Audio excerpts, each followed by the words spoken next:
what's up? Welcome back to Titans University. And this is going to be a session which is in continuation to the session we had about display network. And today we would be talking about the differences between search and display, even before we begin discussing any further about display network. So we know that we have been discussing about how to work with search campaigns all along the way. We had looked at what kind of keywords are important, how do you choose keywords, how do you optimize keywords, what is search term, what is a search terms report, what kind of keyword match types exist, and a whole lot of other things. When you're talking about display networks, you don't find that at all. The only thing that you need to remember is display campaigns are a little reactive, they're not proactive, which means that people don't actively search for your campaigns, but Google tries to mix and match your ads with the websites that may be suitable to host your ads, right? Now, let's say if you're talking about search campaign, a mandate for a search campaign, whenever you're running a search campaign, you would have understood by now that you need keywords in your search campaigns for sure. Without a keyword, your search campaigns cannot exist. Now, when you're talking about display, you don't necessarily need to have keywords. Yes, you can have keywords, but along with that, you can also have placements. Now, what does this mean? What this means is in search campaign, when people search for keywords, which are users, when users search for your keywords, if your ad account has that keyword or a variation of this keyword, your ad will be displayed on google.com. But in display, Google matches the theme of your keywords. Now, theme is a big part here. So it matches the theme of these keywords to the theme of various websites that have registered with Google. These are publisher websites, as we had discussed. Now, if the theme of this website matches the theme of your keywords, not just a keyword, but theme of keywords in a group, then your ads will match. Then the themes will match, and your ads get shown on these websites. If you don't want this, if you directly want to choose placements, you can feel free to go ahead and choose the placements, which mean websites where you think your ads would have a lot of impact. So you can decide these websites and you can tell Google to show your ads on these websites. Remember, just because you have chosen websites does not mean that your ads will be shown. We will be talking about this in the next slide. But as of now, remember, in display campaigns, you can have keywords, you can have placements, and you can have both keywords and placements, which mean I can have a list of keywords and I can also have a list of placements. Let's talk about this in the next slide. The second bigger difference is you use search campaigns when you need quick results. When I say quick results, you know what people are searching for. Your product caters that. So you choose a search campaign so that your ads almost show immediately as soon as people are searching for. You're bound to get results quickly, at least clicks quickly, because people are actively searching for these keywords. That's how you have included them in the first place. Now, when you talk about display is not like that. This whole activity takes time. So for Google to match the keyword theme to the theme of the website and then show your ads and then people clicking on your banners and coming might take a little while. It's not that it doesn't work, but it might take a little work as the cycle is long. This search campaigns is good for people or is good for products or services that have a short sales cycle, which means you know what you want, you search for it and then you buy it. Display has a long sales cycle because this involves a lot of things. People browsing on a website has to look at your ad. Your ad has to be appealing to him. Then he clicks on it because he didn't come to the website to look for your product in the first place. That's the better way to put it, right? The fourth biggest difference is you will have something called as text ads when you're working with search campaigns, only text ads. And display campaigns can have text ads. They can also have display ads, which means image ads, banner ads, in other words. They can also show app install ads. And on sites like YouTube, there are some video ads also that may be shown. In a way, YouTube also comes under display, but we will talk about this in detail. If you don't want to show your ad for a certain set of keywords, you use something called as negative keywords in search network. In display network, you will use something called as exclusions, which means you will exclude certain websites from showing your ads. So this is a primary set of differences between search and display campaigns. But we need to look at what we mean by this, right? When I mean by you can have both keywords and placements in your ad groups, We need to understand how that pans out, right? Now, what does this mean? If you can have keywords, you also can have placements. I also said you can have keywords and placements, right? Now, let's see what this means.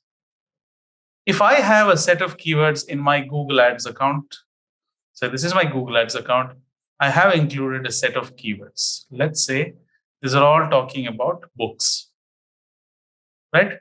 Now, the theme of my list of keywords is books. So Google interferes, chooses all the websites which are related to books or which have the theme books, and then my ad gets shown on all these websites or some of these websites, right? When you talk about placements, I include list of sites that I think my ads should show. For example, I tell Google, show my ads on abc.com, show my ads on xyz.com, let's say 9to5.com, whatever, any website that you think. And Google will show your ad if the themes match. By matching, I mean the theme of your business, which can be a product or a service, has to match the theme of the website.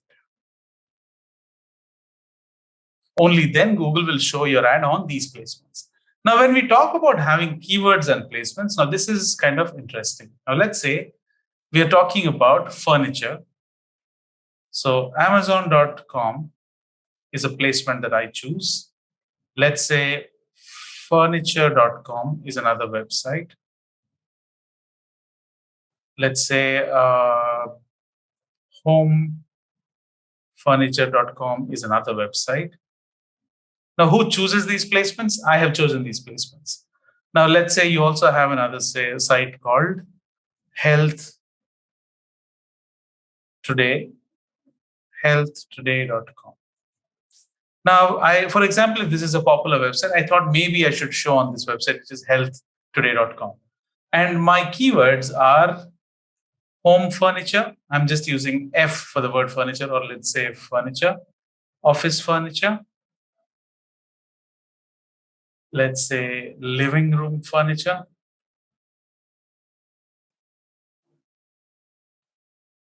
And let's say kitchen furniture. I don't know if kitchens have furniture, but let's just include that. Now, these are the list of keywords that I have chosen. These are the list of placements I have asked Google to show my ad. Now, you need to remember that the theme of all these keywords is furniture, right? Now, Google will start looking at this website. Does Amazon have furniture? Yes. So my ad will show on this website. Furniture.com, the theme is furniture. It will show on this website. My ad will show on this website. Homefurniture.com is also related to furniture. My ad will show. Healthtoday.com, the theme is not furniture, it's health, right? The theme here is furniture. The theme here is health.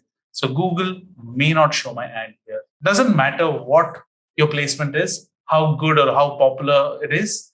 Google will only show your ad on a particular placement if the theme of your keywords match the theme of the placements that you have chosen. Now, if you start looking at the traffic coming in, when you put in keywords and when you ask Google to get you placements, this has a huge amount of traffic, right? We will show this in the next slide, but I'm just discussing here. When you manually choose placements and you say that I only want to show on this, it will be slightly less low traffic. Now, this is kind of tricky, right? You're applying a double level filter, which means that you're also giving a list of keywords and you're also giving a list of placements. So this will get you the lowest amount of traffic because you have made it very, very, very narrow for Google to perform. Now, let's look at it in a detailed way. Now, I have given a set of keywords and I have left it open to Google to show my placements. So Google will end up getting me a lot of placements. I have given placements and I'm asking Google to show my ads only on these placements. So this will be slightly lesser. Now I have given a set of keywords plus I have also told Google to show my ads only on a specific set of placements, only if it matches the theme of this keyword. Now, this is very, very narrow. So now Google will make sure it will show my ads on these set of placements only if the theme of these keywords match this placement. So it will get you the lowest amount of traffic. So if you start looking at what your traffic inflow looks like, this gets you high traffic, this gets you low traffic, this gets you the least amount of traffic because you have applied too many filters here. So this is how your traffic inflow works depending upon the kind of targeting that you have chosen.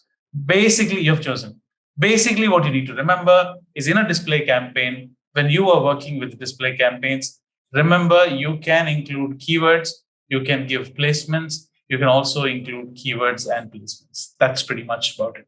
Right? Now, apart from this, you have to understand that there is a concept called as audiences. Now, what audiences does is, apart from your keyword targeting, now you can target based upon keywords. You can also target based upon certain placements, right? You can also target based on keywords and placements, which is both. Along with this, there is another additional layer of targeting called as audiences, which means you can define audiences based upon certain other criteria. Now, this is applicable for both search and display. We will talk about this in a second. Apart from this, there is another method of targeting called demographic targeting, which will only take demographic factors into account, which means you can look at age group, you can look at the house income or the household income, you can look at factors like gender, and then target your ads only to these guys. Now, this kind of demographic targeting is only applicable for display network, and it is not applicable for search. Now, this is something that you need to remember even before we start looking at how to work with display campaigns in real time, right? Now, in the next session, we would be talking about how do you work with audiences and how do you layer the audiences in addition to your targeting that you already have. So basically, what I want you to understand from this discussion is any campaign, whether it's a search or display campaign, or at a broader level, I'm talking about things at a broader level. If I have a campaign, I can have a keyword-based targeting, I can have a placement-based targeting. I can also have audience-based targeting. You can also have all these three things applicable for one campaign. So it is up to you to reach. It is up to you when it comes to choose what kind of targeting suits your campaign based upon the product goals or the business goals that you would want to achieve. Right? Now, you will get a little more clarity on this when we start looking at building these things in real time and when we start with real accounts. Until then, I hope you understand these questions. I hope you understand these concepts. If you have any questions, you know what to do. Please write to me, and I'll be more than happy to help you out. Thank you so much for being patient, and I can't thank you enough for being a part of this program. My name is Casey, your coach for the Google Ads Titan series. See you in the next session. Ciao.